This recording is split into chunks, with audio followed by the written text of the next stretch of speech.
If a billionaire admitted that they were part of a secret cabal, would you listen? That's what we're going to talk about today, specifically the Rockefellers. You may have heard of them before. They have been a prominent family for many years. I'm going to get into their history, show you the connection between the Rockefellers and another very important family you might have heard about, the Rothschilds, and then we're going to look at some of the other aspects just to awaken you and open your mind to some questions. My name is David Quintieri, and what I do at this channel is peel back the layers of the onion so that you are able to understand the truth, ask the right questions, make the right decisions with your money, and of course, learn about what's happening in the economy. The very first thing we need to talk about today is the history. Our journey begins in the heart of the American dream, where a man named John D. Rockefeller built an empire that would shape the world. Founding the Standard Oil Company in 1870, Rockefeller didn't just strike it rich, he redefined wealth. He became the world's first billionaire, amassing a fortune. So this is a time in which billionaires weren't exactly so common. But of course, as time goes on, we start to realize their connections and the things that they've done. But Rockefeller's ambitions didn't stop at oil. With his immense wealth, he played a key role in creating and funding the Federal Reserve. In doing so, he placed his family above the US government in terms of power and influence. If you're not aware of this, this is an absolute fact. If you study the history and understand what happened during Jekyll Island, you start to realize that, wait a second, these people are able to control these levels? Well, of course, I've done videos about this before and one not too long ago.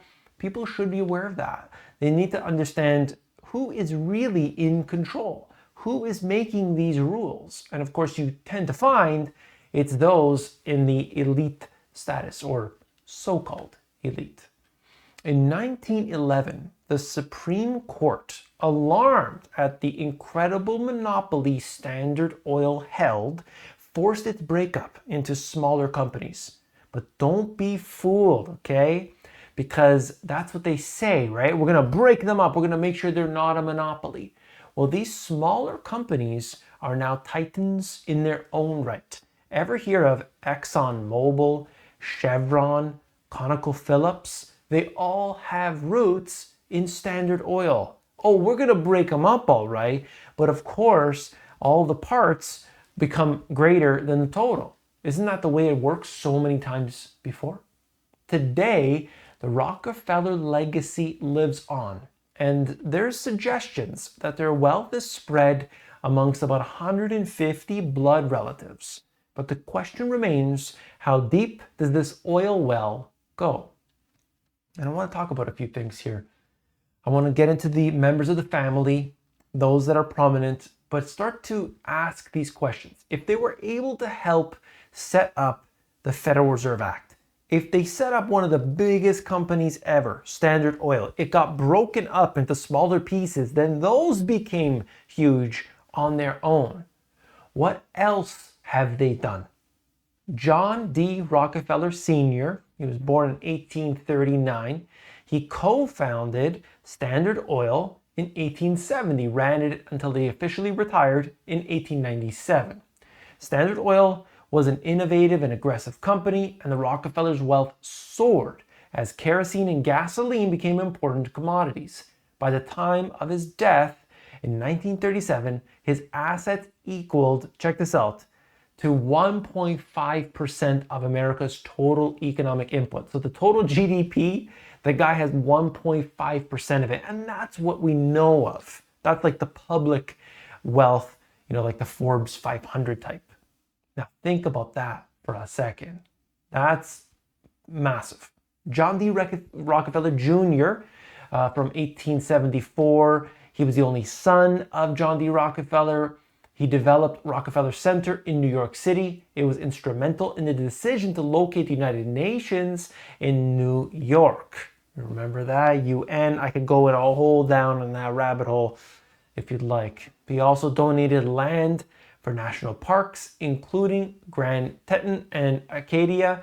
Basically, the guy is doing a lot, but why do people do this? Well, you could say for tax write-off purposes and all these things, but it comes at a price. Nothing in life is free, right? Nelson Rockefeller, 1908. He served as the 41st Vice President of the United States under President Gerald Ford. He was also a 4-term governor of New York, 1959, all right? He was a leading figure in the moderate wing of the Republican Party. So you could see they've got politicians, they've got the biggest businesses, they've got the wealth. All of these things. Let me move forward a little bit. David Rockefeller, 1915. He was a prominent banker, philanthropist, that word totally abused today, and public servant. He was the chairman and chief executive of Chase Manhattan Corporation and is noted for his wide-ranging political connections and foreign travel. So the guy was out there, he was very popular, prominent figure, you would see his face in different places, okay, David Rockefeller. And of course, all the Bilderberg meetings, everything like this. So there's something about David Rockefeller, which you may have been aware of, if not. So at this point, you might be thinking, what's this guy talking about? Is it really that important? There's a lot of rich people. Yeah, I know Jeff Bezos. He's got a big yacht and everybody wants to yell and scream at him. But in David Rockefeller's book, Memoirs, this is a quote. Some even believe the Rockefeller family we are part of a secret cabal working against the best interests of the United States, characterizing my family and me as internationalists, and of conspiring with others around the world to build a more integrated global political and economic structure. One world, if you will. If that's the charge, I stand guilty, and I am proud of it.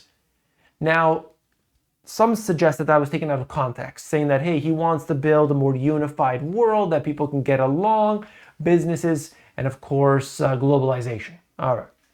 But it's not really, okay? Because you could see how he talks about literally saying a cabal. He's using one world. And basically saying that, we want to collude, we want to do things in secret, we want to make these things happen because we can benefit. He didn't say anything about benefiting the majority of people. That wasn't said. And it wasn't even suggested. Do you see where I'm going with this? This is extremely important. They always project these things and they use the terms and they use these phrases that people, oh, that's good. That's good. I can agree with that. But they don't realize that the benefit of what he's talking about is for the select few. That's just the way it goes. And then we move over across the Atlantic. We find another family, a name synonymous with wealth and power, the Rothschilds. Their story begins in the 18th century with a banking business that would grow into an international financial dynasty. I recently actually did a video about them. The Rothschilds aren't just a footnote in history, they're a dominant chapter. The family's wealth and influence extend to international banking and beyond, yet mysteriously, their name often remains off the record, hidden from the public eye. Before we go into this as part of how these two collaborate today, Rothschilds and Rockefellers, I ask if you're finding this valuable to hit that like button, all right? Now, in 2012, these two titans of industry intertwined their fates when RIT Capital Partners, that's part of the Rothschild banking dynasty, bought a stake in Rockefeller Financial Services, a union of old money and older money connecting two continents, two histories, and one undeniable truth, that power begets power. This is something I covered back then when it first happened, and I'm still bringing it up today because we know how important it is.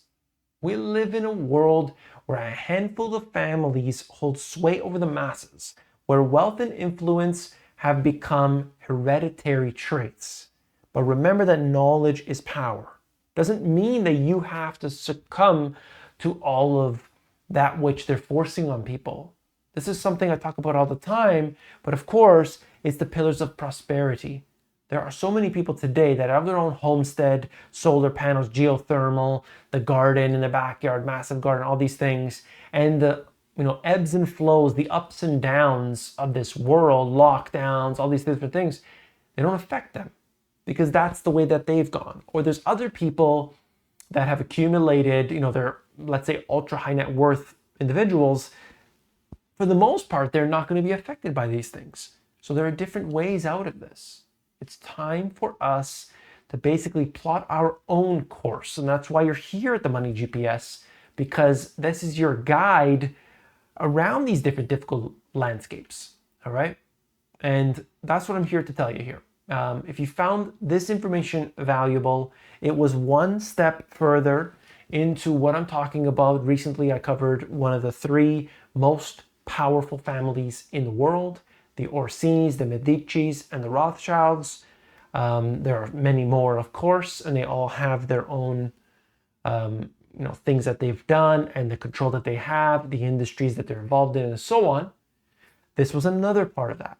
And I got the feedback from you. You said you want more, you want to go deeper, you want other information. So we're going to start to highlight this because it links directly with the news, with the information, with the stock market, and so on. And we asked the question, why does the Federal Reserve do what they do? If they're doing this action, it's going to do something bad. So why would they do it?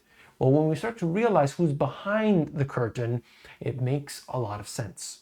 Do you agree with me? Do you disagree with me? Put that in the comments below. Let me know what you thought about this. And as always, I'll see you on the next one. Take care.